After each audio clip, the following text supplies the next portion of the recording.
Nuclear weapon develop பண்ணுறதுல Iran தீவிரமாக இருக்கு அப்படின்ட்டு இஸ்ரேல் ஈரான் மீது தாக்குதல் நடத்திருக்கு.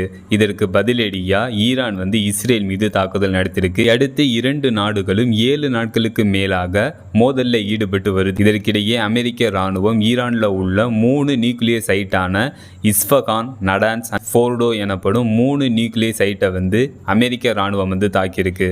இதற்கு பதிலடியாக ஈரான் கத்தாரில் உள்ள அமெரிக்காவின் இராணுவ தளமான அல் உதைத் மீது தாக்குதல் நடத்தியிருக்கு. இந்த தாக்குதலில் 14 மிசைல்ஸ் பயன்படுத்தப்பட்டிருக்கு.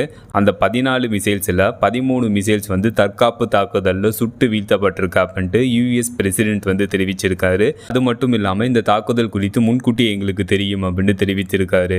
அதனால் அல் உதைத் இராணுவ தளத்தில் இருந்த போர் வீரர்கள் மற்றும் ஏர்கிராஃப்ட் வேறு இடத்துல மாற்றி வைக்கப்பட்டிருக்கு. அதனால் எந்தவித உயிரிழப்பும் எந்தவித டேமேஜும் ஏற்படலை அப்படின்ட்டு யூஎஸ் பிரசிடென்ட் தெரிவிச்சிருக்காரு. இந்த Al Udeid US largest military base 60 acre பரப்பளவை கொண்டுள்ளது. 100 ஏர்கிராஃப்ட் மற்றும் ட்ரோன்ஸை இந்த மிலிட்ரி பேஸில் நிறுத்தலாம். 10,000க்கும் மேற்பட்ட இராணுவ வீரர்களை இந்த மிலிட்ரி பேஸில் தங்க வைக்கலாம்.